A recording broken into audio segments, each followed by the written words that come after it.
రేవంత్ రెడ్డి నాయకత్వంలో తెలంగాణ అసెంబ్లీ ఎన్నికల్లో కాంగ్రెస్ పార్టీ గెలవంగానే చాలా మంది రేవంత్ రెడ్డి రూపంలో కాంగ్రెస్ పార్టీకి మరో వైఎస్ఆర్ దొరికేశారు అని చాలా మంది భావించారు. ఆ గెలుపుని చూసి కేవలం ఎన్నికల్లో గెలిపించడం కాదు, ఆ తరువాత అధికారంలోకి వచ్చిన తర్వాత సీనియర్ నాయకుల్ని, మంత్రుల్ని, పార్టీని అందరినీ కలుపుకొని ఏకతాటి మీదకి తెచ్చి పార్టీని నడపడంలో వైఎస్ఆర్ సక్సెస్ అయ్యారు.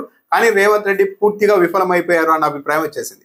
స్వయంగా ముఖ్యమంత్రి హోదాలో రేవంత్ రెడ్డి కేబినెట్ సమావేశంలో మంత్రులతో చేసిన వ్యాఖ్యలు ఇప్పుడు బయటకు రావడం, ఆ వ్యాఖ్యలు చాలా తీవ్రంగా ఉండడం కూడా ఇప్పుడు తెలంగాణ వ్యాప్తంగా చర్చనీయాంశం అవుతోంది. రేవంత్ రెడ్డి అయితే చాలా అసంతృప్తిగా ఉన్నారు.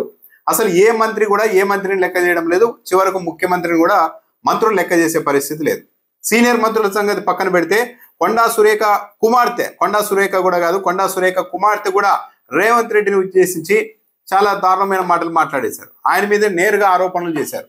అయినా సరే ఆ వ్యాఖ్యల్ని ఎవరు ఖండించకపోగా ఇంకో ముఖ్యమంత్రి అయితే ఏమాత్రం ముఖ్యమంత్రికి అధికారం ఉంటే, చేతుల్లోనే మొత్తం పవర్ ఉంటే కొండా సురేఖ గారిని ఎప్పుడో క్యాబినెట్ నుండి బర్తరఫ్ చేసి ఉండేవారు. అంత తీవ్రమైన ఆరోపణలు చేశారు నేరుగా ఆయన మీద, ఆయన సోదరుల మీద, మొత్తం ఆయన టీం మీదే.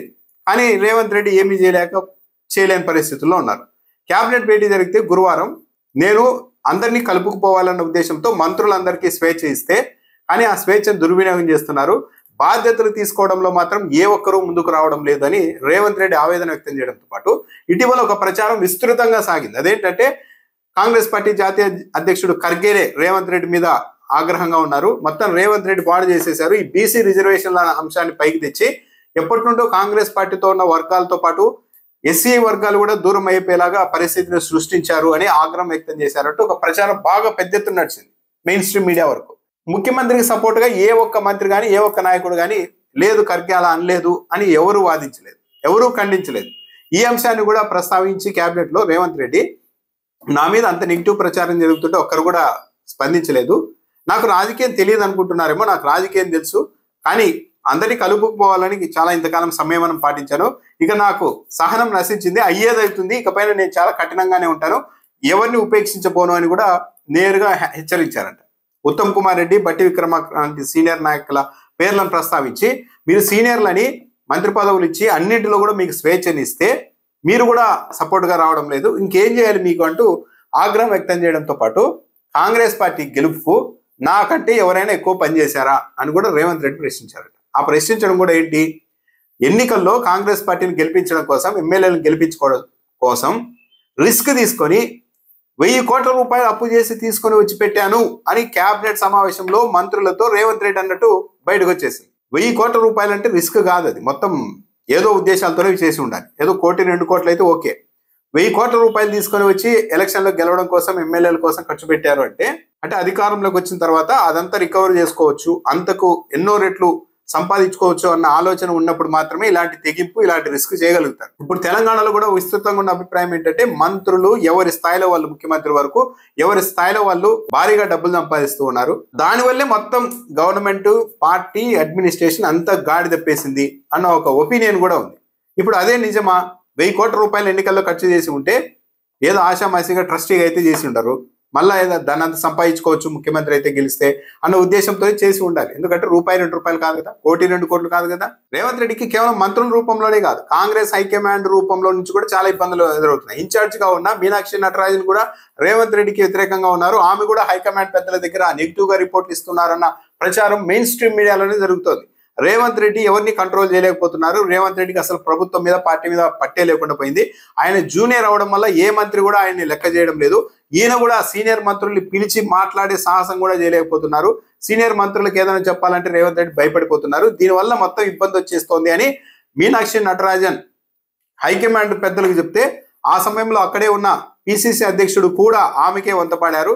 రేవంత్ రెడ్డి వల్ల ఇబ్బందులు వస్తున్నాయని చెప్పారు అని చెప్తున్నారు. అంటే పిసిసి అధ్యక్షుడు తనతో లేరు, సీనియర్ మంత్రులు లేరు. చివరకు కొండా సురేఖ అనుకుంటే కొండా సురేఖ కూతురు కూడా రేవంత్ రెడ్డిని డైరెక్ట్ గా విమర్శించి బహిరంగంగా ఆరోపణలు చేసే పరిస్థితికి వచ్చేశారు. చివరికి అధికారులు కూడా పని చేయడం లేదు. స్వయంగా హైదరాబాద్ లో ఈ మధ్య చెత్త మీద పెద్ద ఎత్తున చర్చ నడుస్తుంది. హైదరాబాద్ లో కీలకమైన హైటెక్ సిటీ, ఆ ప్రాంతాల్లో కూడా ఐటీ సెక్టర్ ఎక్కువగా ఉండే ప్రాంతాల్లో కూడా ఎక్కడ పడితే అక్కడ రోడ్ల మీద చెత్త ఉంటుంది అని సోషల్ మీడియాలో వీడియోలు అన్ని వచ్చి పెద్ద ఎత్తున చర్చ నడుస్తుంది. దీనిపైన సమీక్ష నిర్వహించిన రేవంత్ రెడ్డి అధికారులపైన ఆగ్రహం వ్యక్తం చేశారని చెప్తున్నారు. ఎన్నిసార్లు చెప్పినా మీరు చెత్తను మాత్రం తొలగించడం లేదు, దీన్ని కూడా నేనే చెప్పాలా, మీకు తెలియదా? శాఖాధిపతులుగా ఉన్న మీకు ఆ చెత్తను తొలగించాలని తెలియదా? ఇలా పనిచేస్తే ఎలా అంటూ ఆగ్రహం వ్యక్తం చేశారని చెప్తున్నారు. అంటే హైదరాబాద్ లో, అది కూడా ఐటీ సెక్టర్ ఉన్న ప్రాంతంలో చెత్త తొలగింపు విషయంలో కూడా ముఖ్యమంత్రి సీరియస్ అయ్యేంత వరకు కూడా అధికారులు మౌనంగా ఉన్నారు. అంటే ఈ ప్రభుత్వంలో ఎక్కడా కూడా ఒక యూనిటీ లేదా? అధికార యంత్రాంగం, మంత్రులు, ప్రభుత్వం, ముఖ్యమంత్రి అంతా కంబైన్డ్ గా ఒక ప్రయోజనాల కోసం, ఈ ప్రభుత్వ ప్రయోజనాల కోసం పనిచేయడం లేదా అన్న ఒక చర్చ కూడా ఇవన్నీ అవకాశం ఇస్తూ ఉన్నాయి. మొత్తం మీద అయితే రేవంత్ రెడ్డి కాంగ్రెస్ పార్టీలోనికి మధ్యలో రావడం, జూనియర్ కావడం ఆ పార్టీలో, దానికి తోడు వయసులో చిన్నవాడు కావడం, ఇక సహజంగానే కాంగ్రెస్ పార్టీలో ఉండే ఒక తప్పుడు సంస్కృతి, మేము ఎంత శక్తి సామర్థ్యం, ఎంత శక్తి ఉంది తమకు అన్నది కాకుండా మేము ఎన్నేళ్ల నుండి, ఎన్ని దశాబ్దాల నుండి పార్టీలో ఉన్నామన్నదే కొలమానం, అదే అర్హతగా భావించే సీనియర్లు ఉండే పార్టీ అది. ఎవరికి 10 ఓట్లు రాకపోయినా సరే మేము పురాతన కాలం నుంచి కాంగ్రెస్ పార్టీలో ఉన్నాం కాబట్టి మేము చెప్పినట్టే ముఖ్యమంత్రి కూడా వినాలనే సంస్కృతి కాంగ్రెస్ పార్టీలో ఉంటుంది. దాన్ని వైఎస్ఆర్ దాదాపు బ్రేక్ చేశారు. కానీ ఇప్పుడు మళ్ళా రేవంత్ రెడ్డి విషయంలో కథ మొదటికి వచ్చినట్టుగానే ఉంది. కాంగ్రెస్ హైకమాండ్ కూడా పూర్తిగా రేవంత్ రెడ్డికి స్వేచ్ఛ ఇవ్వడం లేదని చెప్తున్నారు. అంటే వాళ్ళ అభిప్రాయాలు, వాళ్ళ ఆలోచనలు, వాళ్ళ భయాలు వేరు. ఒక ముఖ్యమంత్రికి పూర్తి స్వేచ్ఛ ఇస్తే ఏమవుతుందో అని ఆ కాంగ్రెస్ హైకమాండ్ ఎప్పుడు కూడా ఒక అభద్రతా భావంతో కొట్టుమిట్టాడుతూ ఉంటుంది.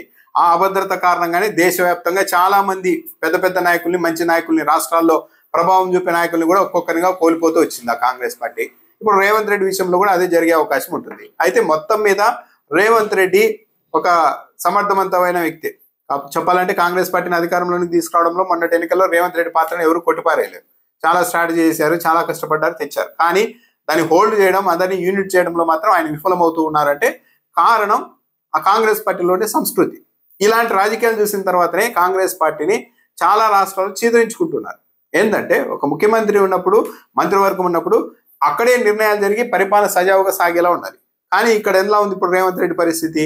ప్రతి దానికి మీనాక్షి నటరాజన్ ఎంటర్ అవ్వడం, ఆ తర్వాత వేణుగోపాల్ ఎంటర్ అవ్వడం, హైకమాండ్ నుంచి పిలిపించుకోవడం, అలా చేశారంట కదా, ఇలా చేశారంట కదా అని క్లాస్ పీకడం, మంత్రులే ముఖ్యమంత్రి మీద తిరగబడుతూ ఉన్నా కూడా హైకమాండ్ వాళ్ళని మందలించకపోవడం, ఇదంతా ఇదొక సర్కస్ లాగా మొత్తం ముఖ్యమంత్రి చేతుల్లో ఉండకూడదు, మొత్తం ముఖ్యమంత్రితో సహా మొత్తం అంతా మా కాళ్ళ దగ్గర ఉండాలి అన్న ఒక కాంగ్రెస్ హైకమాండ్ ఒక ఐడియాలజీ కారణంగా ఇప్పుడు తెలంగాణలో కూడా ఇబ్బంది వస్తున్నాయి.